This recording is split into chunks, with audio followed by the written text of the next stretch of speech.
Most people believe their home is the safest place on earth, especially late at night. The doors are locked, the lights are dim, and the outside world finally goes quiet, giving you the illusion that nothing can reach you. At night, silence feels comforting at first, wrapping around the house like a blanket. But then you realize that silence isn't always empty. Sometimes, it feels like something is listening. The darkness outside your windows doesn't just hide the street. It hides intentions, movements, and things you were never meant to see clearly. And when the world goes still after midnight, even the smallest sound feels louder, heavier, and far more personal than it should. A floorboard creaking, the wind brushing against the glass, or a distant noise can suddenly make your heart race for no clear reason. But there is one sound that cuts through the night like a blade, a sound that instantly fills your body with fear. A knock at the door. Not during the day, not in the evening,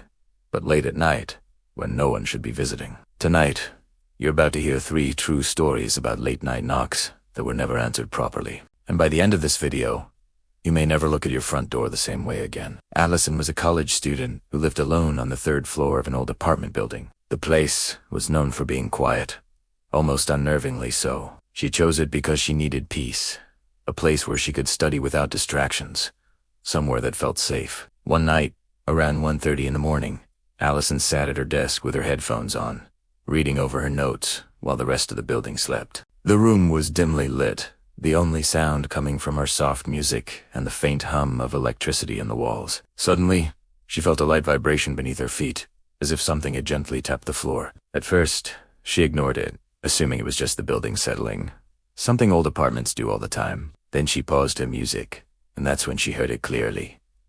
A soft knock on her front door. It wasn't aggressive, and it wasn't rushed, but it felt intentional, like whoever knocked knew exactly what they were doing. Allison froze in her chair, staring at the door from across the room, her heartbeat growing louder with each second. No one ever came to her apartment that late, and her friends always texted before visiting. Slowly, she stood up and walked toward the door, every step feeling heavier than the last. She leaned forward and looked through the peephole, expecting to see someone standing there.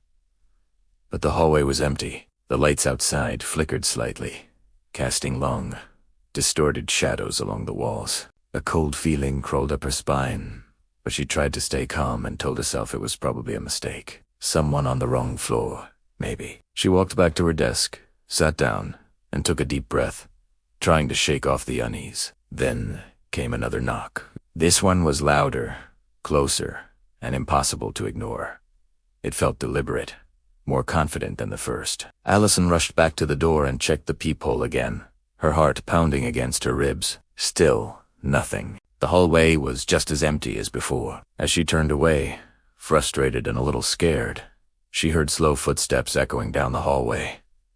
The sound was faint, but distinct. The footsteps stopped directly in front of her door. Her hands began to shake as she grabbed her phone, unsure of what to do next. Was it a prank? A neighbor? Then she heard a voice, quiet and calm, whispering through the door. "I know you're awake."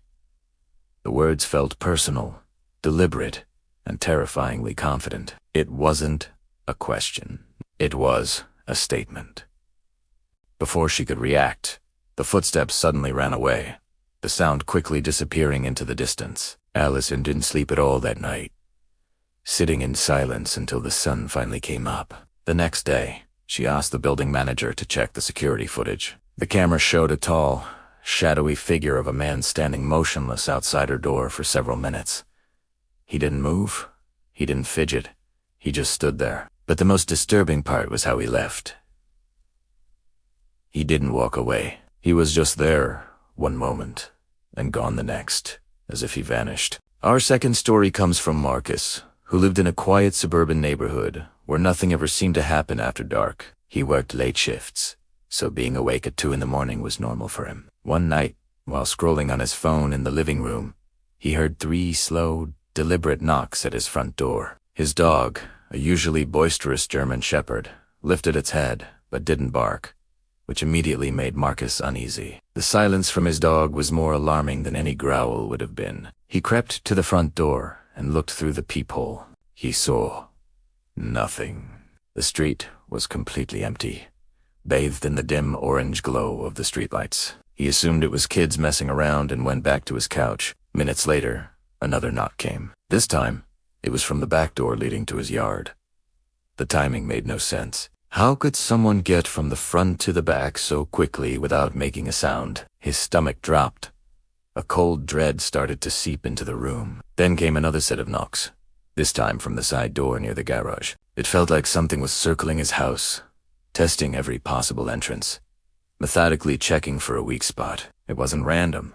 It felt like a coordinated, strategic test. Marcus's hands were trembling now. He rushed through the house, double-checking every lock, his heart pounding in his chest. He locked himself in his bedroom and called the police, his voice shaking as he tried to explain what was happening. When the officers arrived, they searched the property with bright flashlights, their beams cutting through the darkness. They found footprints in the damp grass, leading from door to door to door, just as he'd described. But the footprints didn't lead away from the yard. They just stopped in the middle of the lawn, as if whoever made them had simply vanished into thin air. There were no tracks leading to the street, no signs of anyone climbing the fence. The next morning, Marcus checked his doorbell camera footage, hoping for an answer. The camera had captured a dark figure standing perfectly still on his porch, right in front of the door. The figure didn't knock, didn't move, and didn't react to anything. Its face was completely hidden by shadows.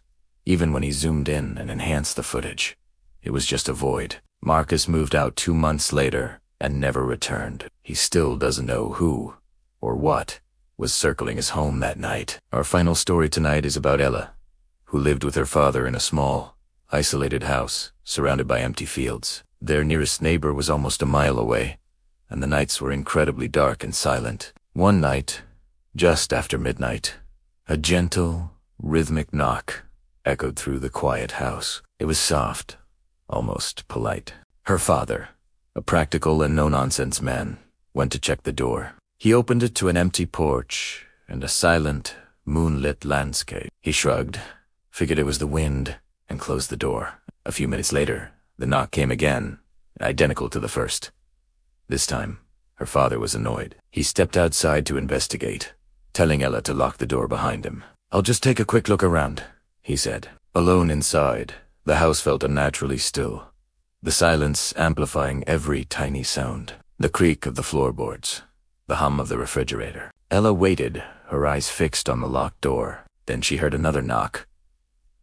This time, it was much closer. It wasn't coming from the front door. It sounded like it was coming from inside the house. Her phone rang, and she jumped.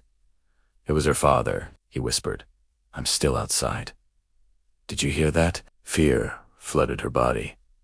If he was outside, who was knocking inside? The knock came once more, this time from her bedroom door down the hall. When her father finally came back inside, his face paled. They searched everywhere. They found nothing out of place. But when they looked outside again, they found one single set of footprints in the dirt leading up to the front door. But no footprints leading away. 3 homes, 3 nights, and 3 knocks that were never explained. Late-night knocks are so unsettling because they challenge our deepest-held belief that home equals safety. They are a direct, personal intrusion into our private sanctuary, a reminder that a locked door isn't always enough to keep the outside world at bay. If you ever hear a knock after midnight, think carefully before you answer, because not every visitor wants to be seen, and some knocks are better left unanswered.